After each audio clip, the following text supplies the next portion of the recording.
ગુજરાતમાં સ્થાનિક સ્વરાજ્યની ચૂંટણીને લઈને જે સામદામ દંડ ભેદની નીતિ હવે ચાલી રહી છે એને લઈ અને અનેક ચર્ચાઓ પણ થઈ, પરંતુ આ તમામ ચર્ચાઓની વચ્ચે હવે બ્રિજરાજ સોલંકીએ પોલીસ અને ભાજપને આડે હાથ લેતા જે કહ્યું છે એના કારણે રાજકારણ પણ હાલ ગરમાયું છે। શું છે સમગ્ર મામલો, બ્રિજરાજ સોલંકી દ્વારા એવું તો શું કહેવામાં આવ્યું એની વિગતે ચર્ચા કરીશું। નમસ્કાર, હું છું ઉજ્જવલ અને આપ જોઈ રહ્યા છો નિર્ભય ન્યૂઝ। આપણે છેલ્લા કેટલાય સમયથી એવા કિસ્સાઓ જોઈ રહ્યા છે કે જ્યાં આમ આદમી પાર્ટીના અનેક જે કાર્યકર્તાઓ છે, નેતાઓ છે, એમની ધરપકડ કરવામાં આવી રહી છે। આ આખી બાબતને લઈ અને નેતાઓ બોલે પણ છે, પરંતુ ક્યાંક ને ક્યાંક જે તંત્ર દ્વારા સામેથી કોઈ જવાબ આપવામાં નથી આવતો ને એનાથી પણ વિશેષ આ સ્થાનિક સ્વરાજ્યની ચૂંટણીને લઈને જ્યારે ગઈકાલે ફોર્મ ખેંચવાનો છેલ્લો દિવસ હતો ત્યારે પણ અનેક ડખાઓ થયા, પરંતુ આ તમામ ચર્ચાઓની વચ્ચે હવે બ્રિજરાજ સોલંકી દ્વારા શું કહેવામાં આવ્યું છે સૌપ્રથમ એ સાંભળી લઈએ। આજ રોજ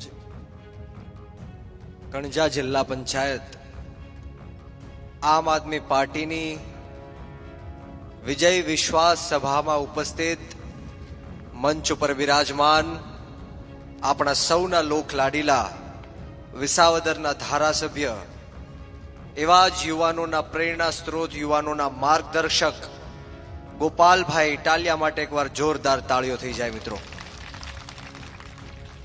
સાથોસાથ એક એવા જ યુવાન જેઓ હમણાં જ બોટાદ ખાતે હળદડમાં જે કડદાકાંડ થયું અને જેઓએ 108 દિવસની જેલ ભોગવી, પોતાનું ઘર પરિવાર, પોતાનું બાળક ઘરે મૂકીને જેઓએ દિવાળી પણ જેલની અંદર વિતાવી અને જેલની બહાર નીકળીને પણ હોળીનો તહેવાર પણ ખેડૂતોની વચ્ચે ઉજવ્યો, એવા આમ આદમી પાર્ટી ગુજરાત પ્રદેશ ફ્રન્ટલ અધ્યક્ષ પ્રવીણભાઈ રામ માટે પણ એકવાર જોરદાર તાળીઓ થઈ જાય। એવા જ ક્રાંતિકારી સૌરાષ્ટ્ર ઝોનના ઇન્ચાર્જ અને એ પણ કડદાકાંડની અંદર ખેડૂતો સાથે ખૂબ સંઘર્ષ કરી રહ્યા હતા અને સૌરાષ્ટ્રની અંદર આમ આદમી પાર્ટીને ખૂણે ખૂણે સુધી પહોંચાડવાનું કામ કરી રહ્યા છે, એવા ગુજરાત આમ આદમી પાર્ટીના સ્ટાર પ્રચારક એવા રાજુભાઈ બોરખતરિયા માટે પણ એકવાર જોરદાર તાળીઓ થઈ જાય। એવા જ આપણા વડીલ મુરબ્બી જેઓના નેતૃત્વમાં આજની આ સભાનું આપણે આયોજન કર્યું છે, એવા પ્રવીણભાઈ ચાવડા સાહેબ માટે પણ એકવાર જોરદાર તાળીઓ થઈ જાય મિત્રો। મંચ ઉપર વિરાજમાન તમામ તાલુકા પંચાયત અને જિલ્લા પંચાયતના ઉમેદવારશ્રીઓ, નામી અનામી નેતાશ્રીઓ, મારી સામે ઉપસ્થિત દૂર દૂરથી પધારેલા મારા વડીલો, આપણી વચ્ચે હુસેનભાઈ જેઓ ભારતીય જનતા પાર્ટીમાંથી રાજીનામું આપીને વિધિવત રીતના આમ આદમી પાર્ટીમાં ગોપાલભાઈ ઇટાલિયાના હસ્તે જોડાય છે, એકવાર જોરદાર તાળીઓથી એમનું પાર્ટીમાં સ્વાગત કરીએ। ગોવિંદભાઈ કટારિયા એ પણ આજે આમ આદમી પાર્ટીની વિચારધારા સાથે જોડાઈ રહ્યા છે। બોલો ભારત માતા કી। બંને મહાનુભાવોનો આ તકે હું આમ આદમી પાર્ટી પરિવારમાં ખૂબ ખૂબ સ્વાગત કરું છું।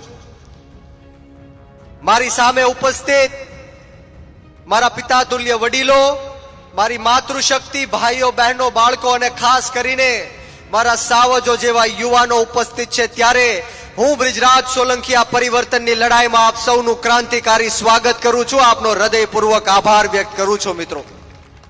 વિશેષ વાતો નથી કરવી, પ્રવીણભાઈને અને ગોપાલભાઈને સાંભળવાના છે, ત્યારે અન્ય ઘણી બધી સભાઓ આના પછી પણ લેવાની છે, પરંતુ ચોક્કસપણે એટલી વાત જરૂરથી કરીશ કે છેલ્લા 30 વર્ષથી ગુજરાતની અંદર આ ભ્રષ્ટાચારી ભારતીય જનતા પાર્ટીનું શાસન છે।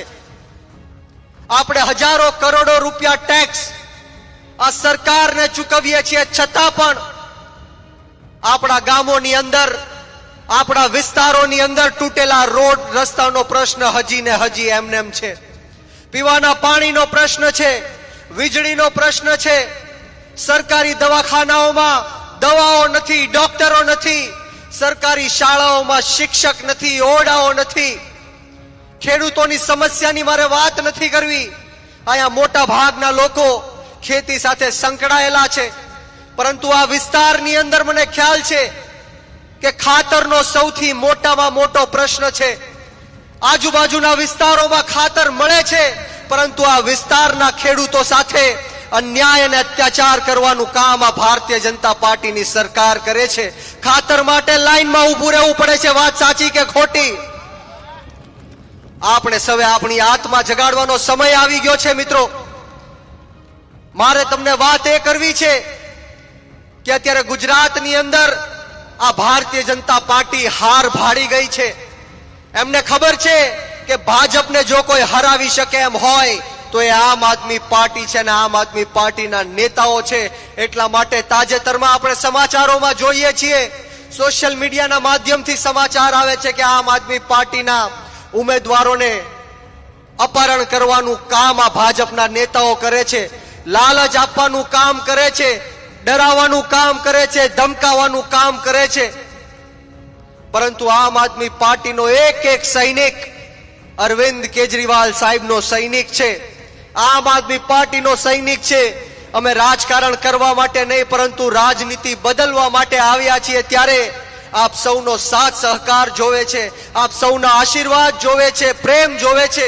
અને આવનારી જે ચૂંટણી આવે છે 26 તારીખે જે મતદાનનો દિવસ છે, ત્યારે આપ સૌને હું વિનંતી કરવા માટે આવ્યો છું કે આપના વિસ્તારની અંદર જે પણ જિલ્લા પંચાયતના ઉમેદવારો છે, તાલુકા પંચાયતના ઉમેદવારો છે, એમને ભારી જંગી બહુમતીથી આ વિજય બનાવો. અને ખાસ વાત કે જે રીતના ગુંડાગીરી, હિટલરશાહી, તાનાશાહી ઉપર આ ભાજપ સરકાર આવી ગઈ છે.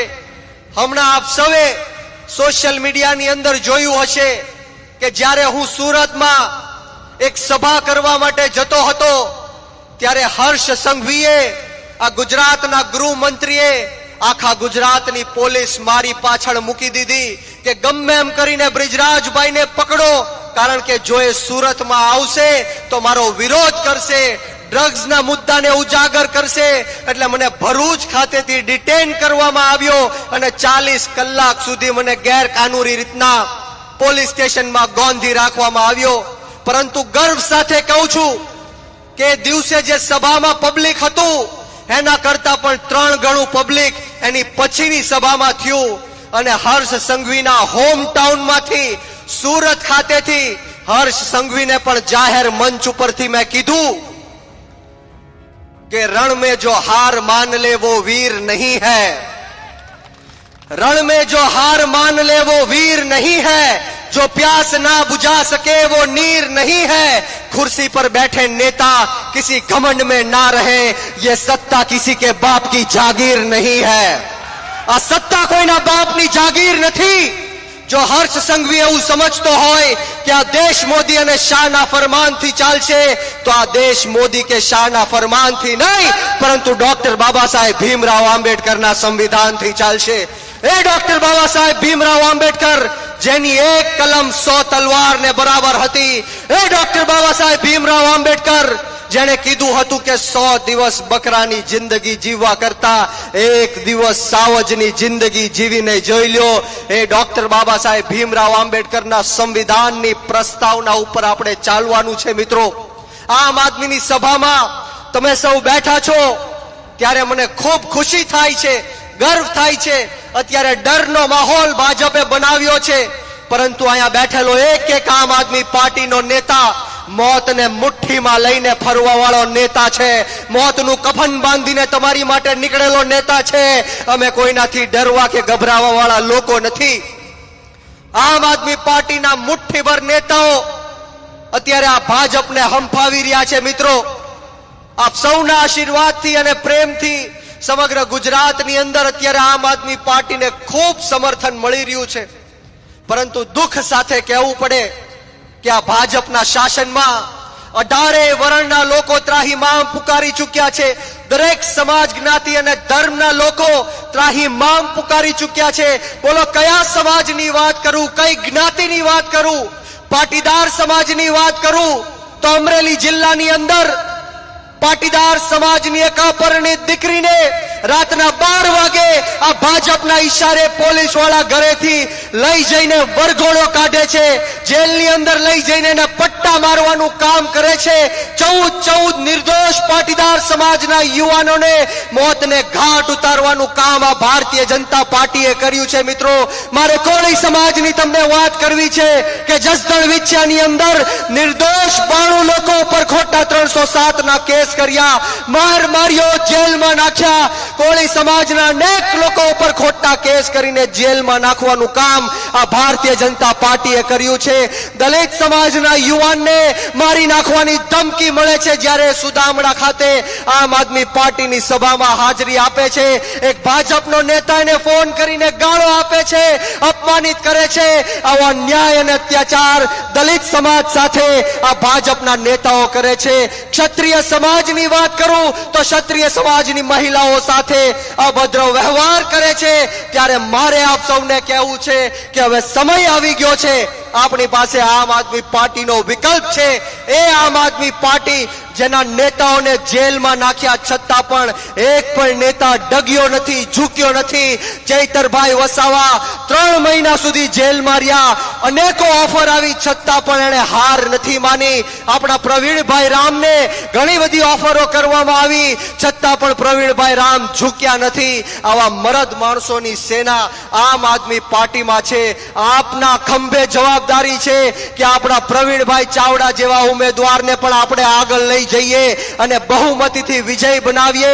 મારે વિશેષ વાતો નથી કરવી, આપણે પ્રવીણભાઈને અને ગોપાલભાઈને સાંભળવાના છે। ત્યારે આપણે સૌ નાત જાત ભેદભાવ ભાષા ધર્મ જ્ઞાતિ જાતિ બધું જ ભૂલીને ઝાડુના બટન ઉપર મત આપીને આમ આદમી પાર્ટીને વિજેતા બનાવીએ।